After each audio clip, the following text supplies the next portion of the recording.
The following was recorded in front of a live studio audience at the Studio 21 Podcast Cafe.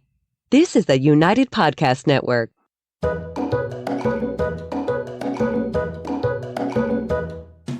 Welcome to the Quirky Dog Podcast, inspired by some of the quirkiest dogs you can ever imagine and the owners who love them. This podcast is brought to you by the quirky couple themselves, Scott and Jess Williams. Their aim is to educate and entertain. I had one of these before you got here. Scott and Same Jess. company. Welcome, guys, and happy Same Wednesday. as this. Scott is, of course, talking about cigars when we start podcasting, because that's where his head goes when we're at the podcast studio. Today, we are going to talk about being like novice to expert dog sport handlers with our friends and our clients, Magaly and Chad. We have their awesome Nova Scotia duck tolling retriever back here, Kenai. He was in the thumbnail, and he'll probably come up later. But he just turned a year old, and he is like turning heads left and right all over the nation. Magaly was previously on. She talked about her journey with her Finnish Lapin Maki. But we're all focused on Kenai here today. So guys, thanks so much for coming on. Oh, thanks for having us. Yeah, this is great. So Like celebrities here. I really, you guys are badasses. So, all right. So when you originally were going to add him to the list, like of, dogs in your home and kids and all these things, were you thinking dog sports? Like, where were your heads? So after Maki, We toned down the dog sport dreams. very challenging. We thought about this on the way here, like what's the road to the perfect dog, and that's how he's been for us. Maki gave us a taste for dog sports, and even though she's fantastic, thriving, really happy at home now, she just it's just not her scene, and we wanted to get deeper into it. So we really made a list of what we want and didn't want in a dog. We actually catered a list of dog breeds that felt that tackled those needs, and we came to you guys with those breeds. But you were planning dog sports. Yes. This was the plan when you were looking at duck tollers and everything else. And you guys very responsibly found a breeder. You searched all across the country and found one that fit with you. And we had him. He was in January, right? We had him. It was this year. Was it 2024? I think so. It had to have been because he's just turned a year. Yeah. Okay. We had him for a couple of weeks at our house. Super nice puppy, really lovely dog, but he's progressing so well in these different dog sports and has a lot of great drive and everything else. And you guys just recently got back from your first nationals. Yeah. Which is crazy. Yeah. All right. So explain that. What venue was it? How did it go? Like, this is a pretty big deal for You go from let's try it to nationals. Well, kicking ass. Yeah, in February we lived next to a river, and we knew we had a water dog, so we didn't want the dog to not know how to swim and be able to recall and responsible. That kind of thing. Yeah. So we set him up in a learn to swim class in February. Well, it was at a dock diving facility, and he started jumping off of the ramp into the water. Pretty naturally. And I was like, oh man, I'd love to see if he could, someday, in years from now, jump off the dock like, dock dogs do. And she's like, oh, well, we can probably start, seeing how he does that. And so she started, getting him to jump off of the ramp. And then it was off of a stand-up paddleboard. And then it was off of the dock onto the paddleboard. And then he just started jumping over the paddleboard and into the water off of the dock. And they were like, wow, this, you should really talk to some of our dock diving coaches. And we did, and they were like, this dog's really good. Well, and he was. I mean, you just got back from nationals, and he placed. Yeah. Yes. He did great. So explain that a little bit, like how far he jumped, like all that process, so people are aware of what actually happened, people out there listening that understand dock diving. Yeah, so his first competition, his first jump of his first competition, he jumped 20 feet, 20, I forget how much, 20 something. And the announcer was like, wow. It's a good start. It took me 2 years to get my dog to break 20 feet. And this puppy, he was at the time, I think 6 months old. Yeah, let's say 7. 7 months old. 7 sounds better. And he was like, and this puppy just does it because that's what you do. Yeah. And so for this event, you do some qualifying rounds, and then you can get to the finals that same day. So he made it to the finals that day. They select, I think, the top 5 to make it to finals. So he makes it to finals that day, and all the dogs on the dock were adult Malinois and like whippets, and we're like, we have this like, what are we doing here, right? And even the handlers for these dogs like are like extremely well-known people in the region, and we're like sitting in there like we don't belong. But he did fantastic. The ribbon you saw in the car today was from that event, so his first. Event, he left with a ribbon, so he left in the top 5 of the So finals. as you advance, less and less people talk to you. But everybody kept talking, stopping us and going, man, your puppy can fly. Is he really only 7 months old? But he just turned a year right before nationals, right? Like this was coincided with being a year old. So he's got a long career ahead of him. And the reason that you can get away with doing a lot of this younger for dock dogs is there's no impact, obviously, on the landing. Like it's different jumping into a body of water than onto a hard surface and everything else. Just those of you out there that are concerned. As long as you don't do the air, extreme vertical where yeah. they're jumping up. Yeah. So are you looking at expanding your venues? Or you like the dock diving with the distance? Like, do you want to jump into some of these other games? Well, I would think you'd do the vertical eventually. I don't know if we'll do the vertical. We might do the chase it, where how fast can they swim, or the retrieve, where they go get it and bring it back, that kind of thing. I don't know if we'll do the extreme vertical. We also like the catch it one that they have to catch it in the air. You'll see Chad up front most of the time. I tried throwing the toy with him, and every type of sport that includes throwing a toy, the instructors have looked at me and like, you better take a bowling, like scent work, like something else.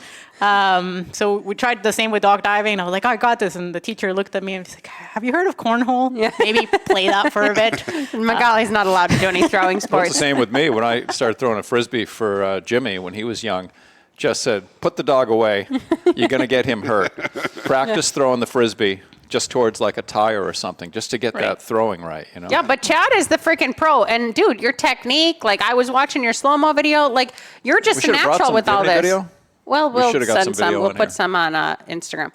So tell us a little bit about that. Like, have you practiced? Did this come pretty natural to you? Like, is your arm supposed to be up and shifting, or that's just your own style? Like, I have no idea. My coach would tell me, no, don't do that. No, that was good. You know? Okay. She's very stern, and I like that type of teaching. So rigidity, yeah. But Chad I beat myself up more than anybody else does. So. Yeah. Okay. Chad is probably missing that he in his day-to-day he does a lot of precision sports. So you're into trap shooting, you're into bowling. Like there's a lot of like playing pool. Like there's a lot of bowling is kind of a nice transition into this. Yeah. Skydiving. He does a lot of extreme things. So when you do the speed swimming, you're going to shave the pup down to Michael Phelps stuff. Yeah, put a little rubber cap on him. We're not going to shave. You don't worry. Oh, he's just sleeping. He's such a good boy. He's so well behaved. All right. So are you guys like innately very competitive people? Like where does this all come from? She is very competitive. Oh, okay. Okay, so this is a Magaly thing. You like the precision. I like to compete and see how we do. She likes to win. She likes to compete. Compete with a motive. Okay, right. So you're like loving this journey, and this has been a pretty quick journey into dog sports and success for you guys. Like this isn't everyone's course. This isn't normally how it goes.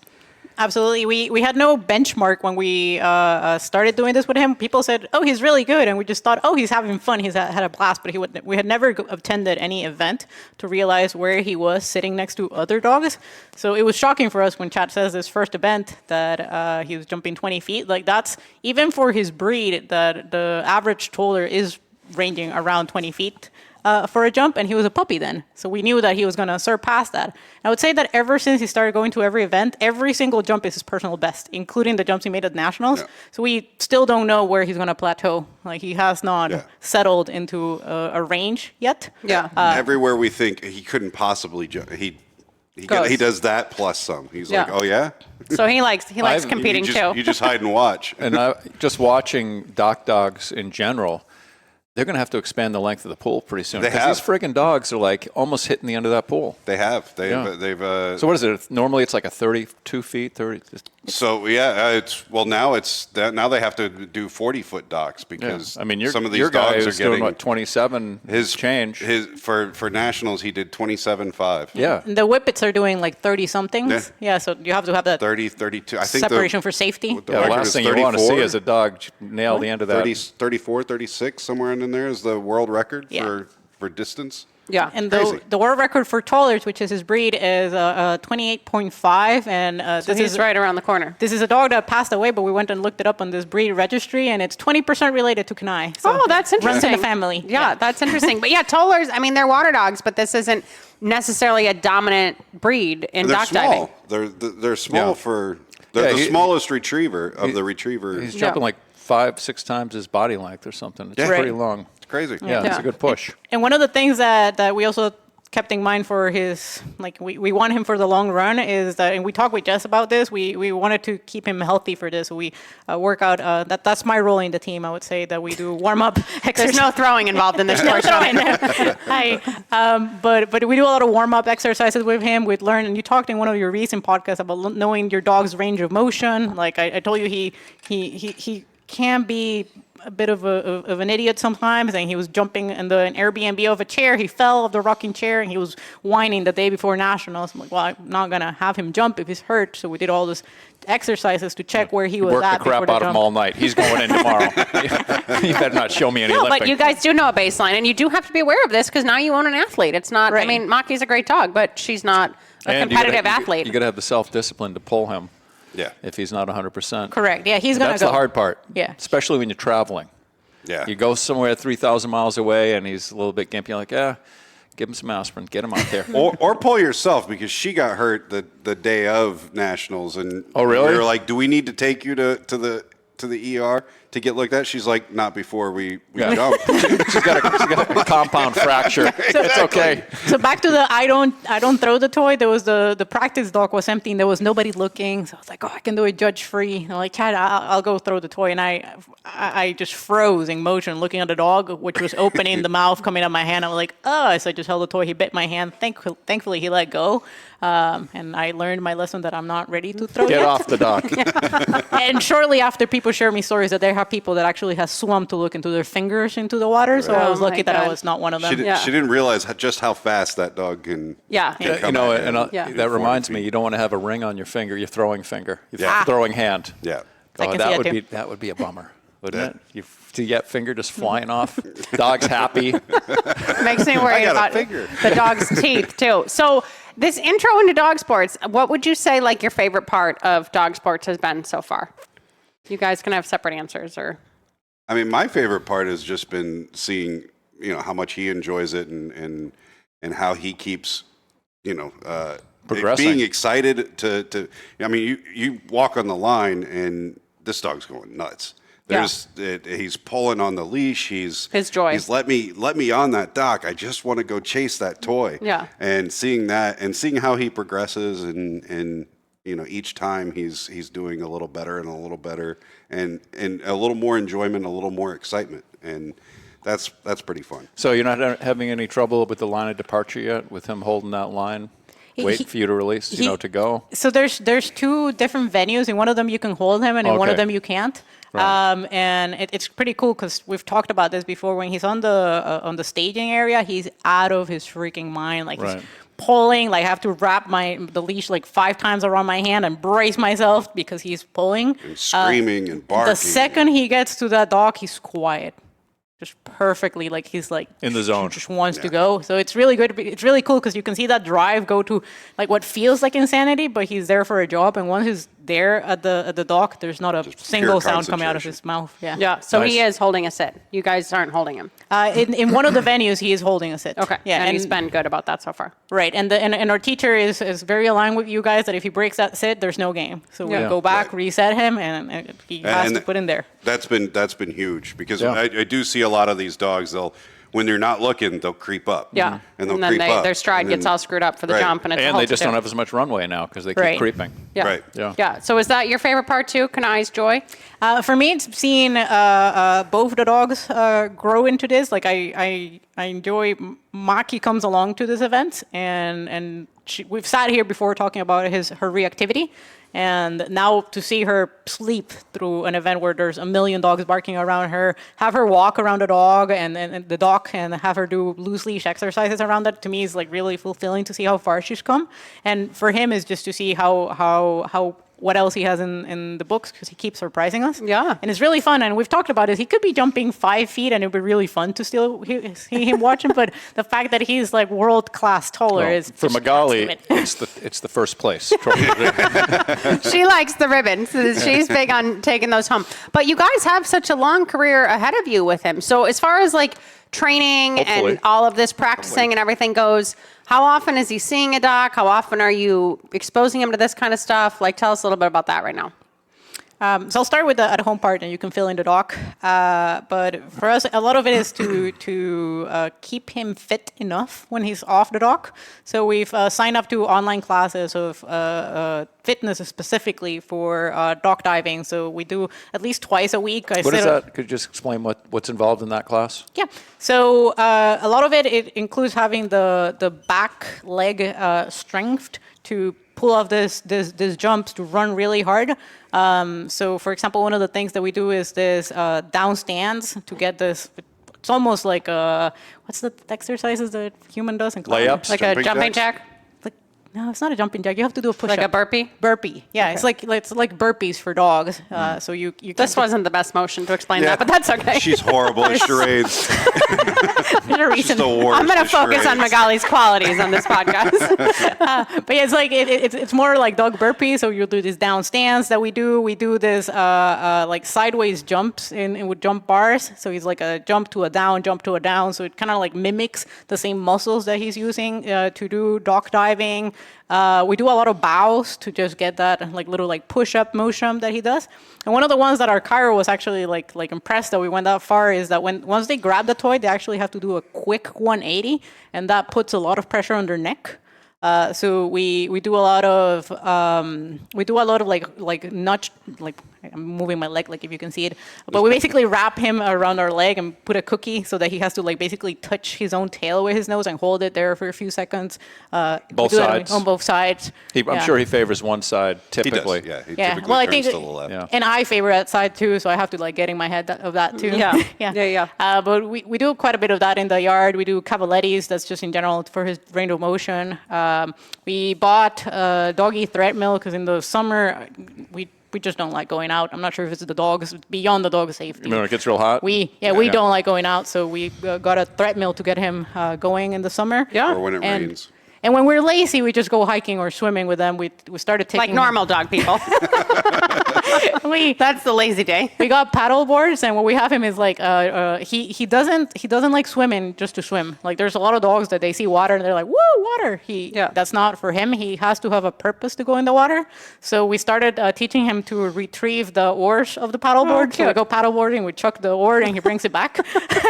He's a fine dog. Yeah. So that's Or just swimming between the two paddle boards. Yeah. and all of this covers how is he athletic enough for this, and how now you can barge in on the sport itself. So for dock diving, I mean, we didn't really have a schedule. So there's 3 different venues for 3 different leagues for dock diving, and I made a Google Calendar of where all the places were, and we didn't really care. We weren't married to one particular league over another, and so whoever was having an event, that's where we went. And if there was a period of time that there wasn't an event, then I'd call my coach and I'd say, hey, let me rent the dock. Come in, for, yeah. And So he's seeing a pool 4 to 6 times a month, more than that?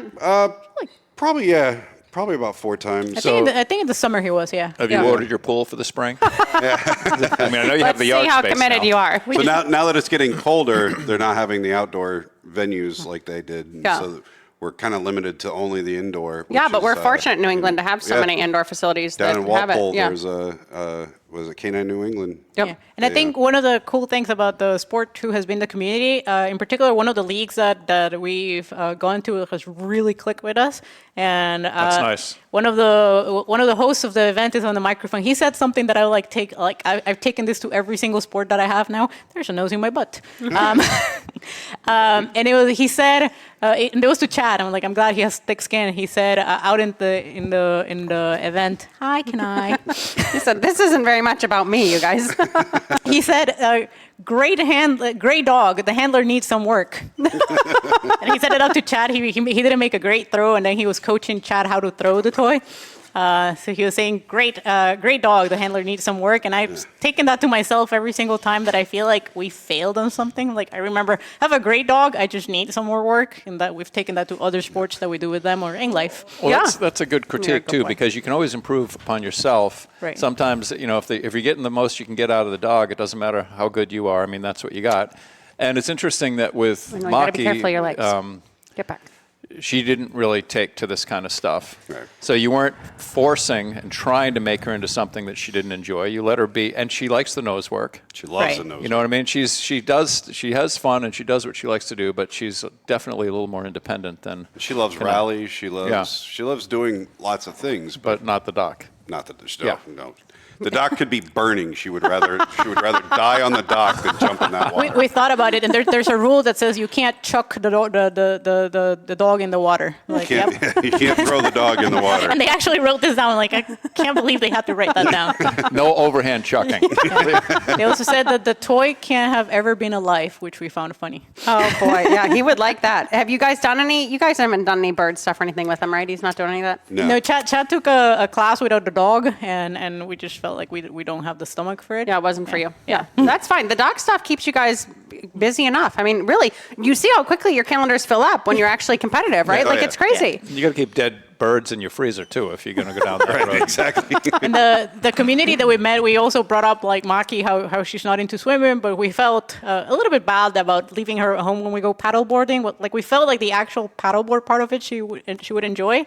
And he was actually pretty helpful for that. So our teacher had him swimming with her when she was on the paddleboard. And eventually she actually did this like micro nanomillimeter jump back into the water. And I think everybody cheered in that room. Like she just like, Yeah. And Broke a Rocky record. won nationals. And we have had her swimming just to make sure that she was safe. Like, Yeah. should she fall into the water, can Yeah. she swim to one of us? Yeah, but that's not her first go-to. But yeah, Right. she didn't like it, but she could do it. So we felt that, okay, she's safe enough to do it.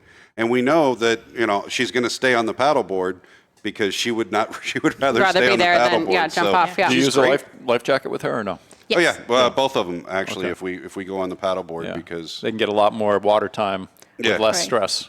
And there's certain things about him that you just never know if you can't, like, we do everything we can to know that we have control over him, but you just never know. So like, for example, boys were something that I didn't predict that it was gonna like drive him nuts. So I always carry a leash in hand, hook him up really quick and regain control of him because I know he's not gonna win against a boy. So What do you mean? Chases Can I? kids. yeah. Oh, like he wants Like he to be wants with to kids. go. Yeah, he's like, Oh. oh my God, I'm going. Like a young boy. I get it. I understand. Yeah. You the kids. All right. So what are your goals? Like what does like year 2 look like? Like, are you guys like these types of people that discuss this and have goals for this upcoming year, or what are you thinking? Any arguments yet? no arguments. Oh, dog yet. sport arguments are fun. Message me when those happen. That's Well, it's a whole new level of arguing. Actually, today we had a bit of a conflict because we did Fast Cat with him yesterday, and you need 3 runs in order to qualify for the year. And I was like, well, they're running again today on Sunday. I said, we can get his 3rd run. And she's like, we already have scent work at 9 and we're doing the podcast. Like, we don't have time. I'm like, if I wake up at 5:30 in the morning, I can drive up to the facility and do and she's Fast the Cat. competitive one. And he- That's not even a good dog He got fight. run 3 and 4 this morning. Good. Did he? You Yeah, guys, he did. you went? I did. I went. I took him. All right, Chad won. And went up. Good boy. You've had a very busy day. No, that's not even fun, dog sport fighting. You'll have a good one. You'll message me when it happens. That you really, when things get going. Outside of arguing, goals, like what are your thoughts for this upcoming year? Do you have them, or you'll just see where life takes you guys? So for dog diving, we've discussed that we want to start trying other parts of the sport with him. We've thought about the speed retrieve and we've thought about the catch head. So those are areas that we want to explore with him. Maybe over winter, we've talked about it with our coach too. She's also messaged us to let her know when we can schedule some time so that we can teach him how to do it. He has a love for the sport now that we feel like he has the foundation to do that. And he's also got an exciting scent work nose ahead of him. over next season. He's he's doing foundation training for agility, and everybody thinks he's a rock star and that the handler needs some work. This is the motto when you own Kenai. Yep.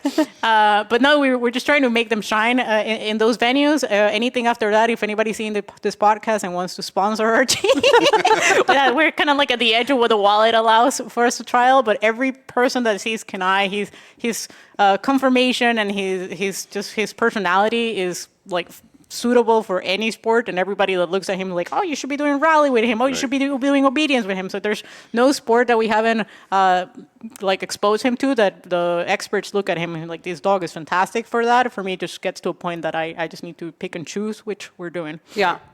You only have so much time in the day. I mean, he did let's try it. Let's come find out what Fast Cat is like, and everybody was like, you gotta get this dog back. You gotta do this for real. He's in the top 10 of toddlers right now, and he's not done growing. So yeah. I would think, I haven't participated in this stuff, but if you get into the catch it too quick, it may affect his distance on his long jumps, because you don't want to throw it too far. You want him to be able to catch it. Right. But when you do your distance, he's never going to catch. He's always chasing to get farther out, Yeah, so, so what I'm told, and I don't know, because we're new to this too, is that will help build drive, him being able to catch it. If he thinks he can catch winning, it, Right. If he thinks he can catch it, then you just throw it just past where he can actually stretch it out and catch it. Yeah, that makes sense. That gets him the longer distance. Yeah. And it's kind of funny when you see the slow-mos on the videos, when the throw feels too far for him, like he feels like he's not going to get it, you can see him pull it out the brakes. Like he gives up mid-jump. Yeah. So his jumps are shorter when he thinks he's not going to catch it. So there's a little bit of some people think it's just chuck the toy and good luck, but there's some finesse. At least at the level that Kenai is, there's some finesse in which he has the toy has to go high enough to make him catch air on his belly, far enough so that we can get the most distance out of him, but close enough to him so that he thinks he can get it. Right. Yeah. It's a lot of pressure on Chad. And some of the dogs out there they don't care. You can tell that they're not looking at the toy. They're just running off the dock and jumping in the water, and that's fun. Yeah. And that's great. He is very much focused on that toy. It. He wants to catch that toy. Yeah. Well, I'm so glad this has worked out so well for you, because when you were on with Maki, you hadn't even gotten him yet, right? You were thinking about adding another dog to the household. But I mean, he's been a dream dog in a lot of ways, and you guys are certainly highlighting him very well. And we follow your rules of not adding another dog until the first dog was in control. So I think we had like one perfect week in the house. It was like complete harmony, like butterflies, where like the birds were dressing me in the morning. It was fantastic. It was like the great day, the perfect week in the world. And I looked at Chad and I was like, we can get another dog. Now we're doing it. He's been a great dog. We thought a lot about what breed of dog to look at. Yeah, and the breeder's been great. You guys still communicate with the breeder, and we made her our BFF since we started a conversation with her. We said, hey, we'd like to get this dog into sports. We would like a performance dog. We shipped her our crate in advance before he flew across the states. So she's been a fantastic helping hand for everything. Even the few he has a little bit of allergies. We've texted with her the whole time, so I think it's just everything about him has been so smooth. And on the drive here, we talked about it, that some people tell us, oh, you're so lucky with him. But I don't attribute to luck anything that we did. It was well planned. We talked with you guys. We connected with a good breeder. We've built on he had his first, not only is his genetics fantastic, and he had a great foundation as a baby, but as soon as he came home, we built all that confidence that he already had 99% in there. Yeah. So we just worked really hard with him to make him a great dog. So I don't think it's luck in any sense. He's fantastic, and Maki's great too. Well, the other nice thing about him is the coach that you have now, the teacher. She beat you in the last competition. Yeah. So you have an active coach that is doing just a little better than you. Right. And they tied. So for the finals, he can't. He's not the competitive one. Her dog and him actually tied, and she was saying, she's like, I hope you beat me. Yeah. Like she was legit hoping that we did as good as we could possibly do. Yeah. Well, we're so proud of you guys, and I mean, it was your first big like jump into dog sports. You traveled multiple states to get away, and it's just the beginning. So it's super exciting times ahead. We're excited, and hopefully we get a ribbon wall for this puppy, and if not, we can buy our own ribbons. Miley Cyrus of dogs, but no, I think it's great. And Scott, I mean, he's on the internet more than me these days, and every time he sees a video, he's like, "Look at Kenai jump! Look at Magaly doing like rally with them." Like, you guys are very impressive, and you're committed. And again, it's about the dog's fulfillment and their enjoyment. You're not doing this to push your own egos and your own agenda. They're loving it. They're thriving, and that's your driving force, which is great. But I was going to say, it's just nice to see how engaged he is with you. I mean, that's because a lot of people, they go out, these teams go out there, and the dog, they're just disconnected. You know, the dog is kind of checking out. He's just not into it, or she's not into it.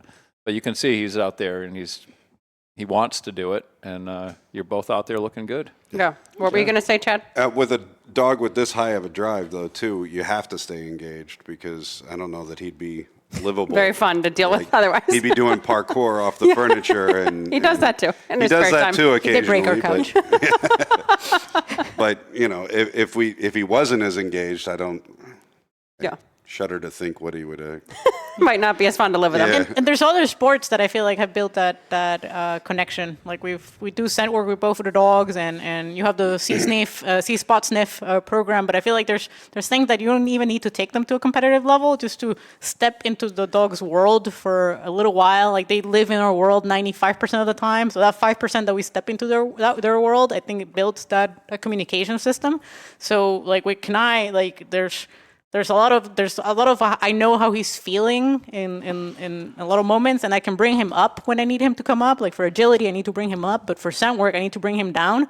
And we have all these tools and coaches around us that teach us how to handle his feelings depending on what we need him to do. And I feel like that's been really great to navigate through other sports. Like, we bring tools from here and there. Oh, he likes how I tug when I do this, so if I need to bring him up, I can bring him up through that sport that I learned this area. If I need to bring him a little bit down, I need him to think, then I can bring these tools from this other sport. So even though he's shining the most in dog diving right now, I think you're probably going to hear of him in other sports. There's a lot of potential everywhere. Yeah, maybe we could talk about managing feelings with Scott after this. You have a lot of ways to manage the ups and the downs. This is good to know. Well, if you guys are thinking about sponsoring a duck tolling retriever, Nova Scotia duck tolling retriever, this is the couple I want you to sponsor. Kenai has been literally making headlines everywhere he goes, and he is just getting started. So thank you guys so much for coming up and making the trip. Chad, welcome. Oh, thank it's you. your first time on, but welcome back, Magaly. We appreciate it. And Kenai, if you didn't see him before, you can see him in the thumbnail. He's passed out now. He's a perfect behaved dog. The beginning has just started, and the best is yet to come. So you guys, thank you for coming. Good luck to you. Thank you to Kenai. And in the meantime, keep it quirky. Take care, guys. The views and opinions expressed by the hosts, guests, or callers of this program do not necessarily reflect the opinions of the Studio 21 Podcast Cafe, the United Podcast Network, its partners, or affiliates.